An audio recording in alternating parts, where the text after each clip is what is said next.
super quick before we dive into this amazing content from this fabulous guest on the David Nurse Show. Just want to thank you for being a committed listener. Means the world to me. And if you have 9.2 seconds and you can go to Apple Podcasts or podcast app, anywhere podcasts are found, and subscribe and leave a review, that would be huge. It helps me get better guests on, bigger guests on, more guests on, but also helps people who are searching for podcasts come across this content and provide value in their life. A few other things I want to let you know about. I am opening up a brand new coaching program, the Breakthrough Squad. I'm only taking 30 people because it's pretty intensive, and it's 90 days starting January 9th.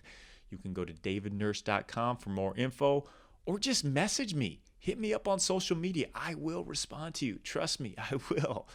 davidnurse.com, Breakthrough Squad. Awesome. I'm also doing a mastermind where some of the top thought leaders, we're going to go to an NBA game, the NFL Rams Stadium. Me and David Meltzer are doing this together, and we have some of our friends who are just incredible people coming in to speak. Yeah, it's going down February 24th, Friday, through Sunday morning, February 26th in Los Angeles. Tickets will fly. They'll go so fast. So message me if you're interested in that as well.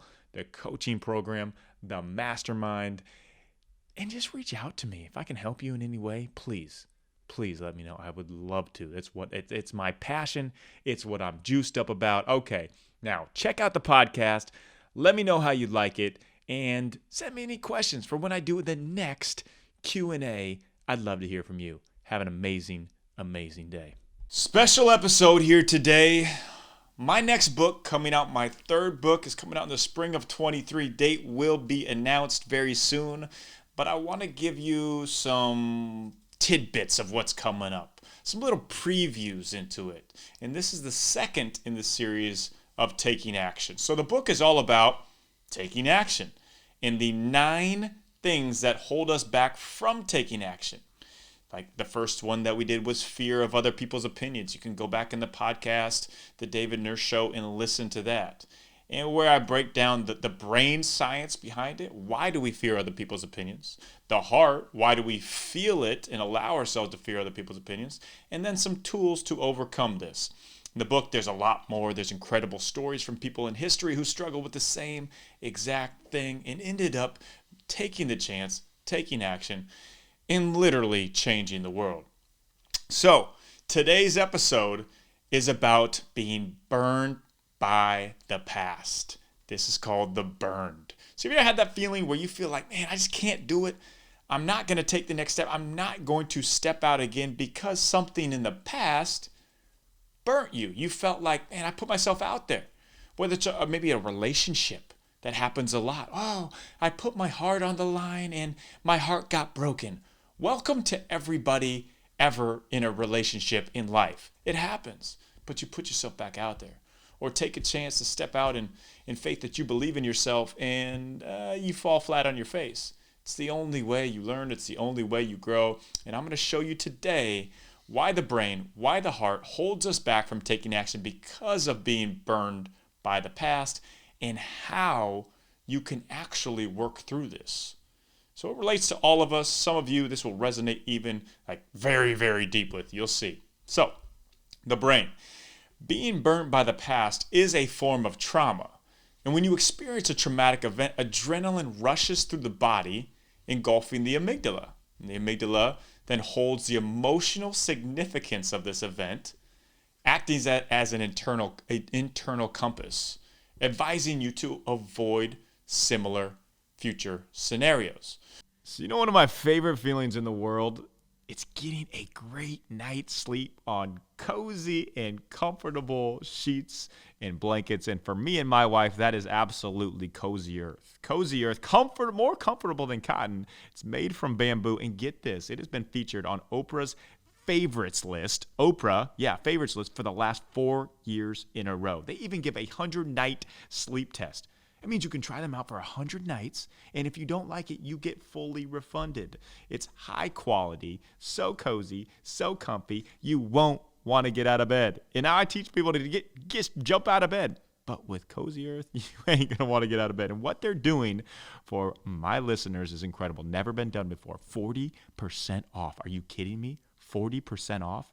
If you go to Cozy Earth, COZY Earth.com and enter the code DavidNurse40 at checkout, that is DavidNurse40, you will get 40% off the best covers, the best sheets you've ever had in your life. Trust me, you will absolutely love these. You'll probably be sleeping in the next time I do a podcast. Check them out, CozyEarth.com, DavidNurse40 for your special discount.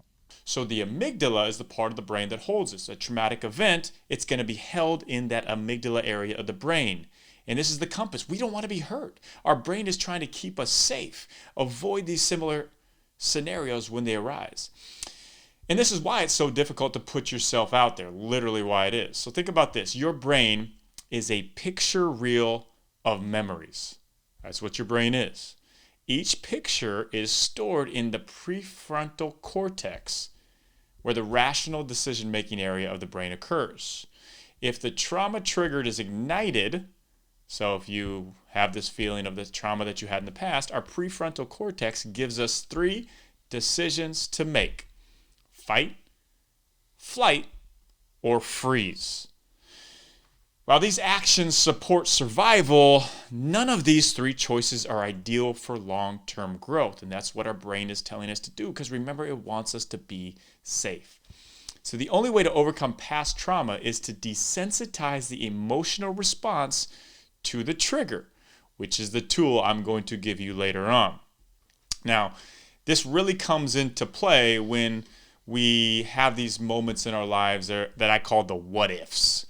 You can be frozen by the what ifs. You can flight from the what ifs. You can fight the what ifs. And understanding the way your brain processes the past pain will allow you to make sense of your what ifs and the power you're giving them to paralyze you from taking action. The root of a what if is fear. But the question I'm here to propose to you should grip you even more by fear of not what if, like, hey, what if I take this chance and I get fired? Or what if I take this chance and I flop and I fail? What if I take this chance on love and I get my heart broken? It's not the what ifs, but what should grip you with even more fear is, what if I don't? What if you don't take the chance of going all in on your passion? What if you don't take the chance of going all in on your dreams? You know what you'll live with? The worst thing you can ever have: eternal regret. So that's the flip of the switch that I want you to make. Not what if, but instead ask yourself, what if I don't? Now there's more things that come into play for the brain and why the brain basically allows you to stay away from going into situations that you might get burnt by again. But I want to jump into the heart now, because I mean, you're going to have to read the book to get every single information piece and so much more in there that will really resonate with why the brain is working the way that it does. So our hearts are primed to imagine how life's past events could have turned out differently. When these thought processes run contrary to what actually happened, counter to the facts, we engage in what's called counterfactual thinking. Okay, so question for you. What sounds better, paying $7,000 for a huge sauna that you probably don't have space for, or $599 for one that you can transport and take wherever you want? I think the answer is pretty obvious. HIGHERDOSE. Let me introduce you to that name. I have been using it for a couple years now, actually, and it's literally my secret to taking high-powered naps. It's a sauna I can have in my apartment. I don't have room for a big, massive sauna, but I do for HIGHERDOSE. And what are the benefits of HIGHERDOSE sauna blanket? You kind of wrap yourself up in a cocoon, and I'm telling you, like, my naps, like 10 to 15 minutes off the charts. Enhances deep relaxation, improves circulation, promotes glowing skin, burns calories, encourages detoxification, pain relief, higher energy levels, reduces stress, promotes better sleep, everything that a sauna does, but in a blanket that's very affordable, that you can put anywhere. HIGHERDOSE. Yeah, check out HIGHERDOSE.com. Code for you for listening to this podcast, David15, for 15% off. HIGHERDOSE.com. Let me know how you're liking it, how your naps are going, or just chilling in it. It's amazing. Go check it out. Get your sauna on today. When considering the what ifs of life, there are two types of people. Okay, so we'll go back to the what ifs. There are two types of people: those with upward counterfactual thinking and those with downward counterfactual thinking. Let me break this down for you here. Upward counterfactual thinking is when you look back on a situation and imagine how it could have been better.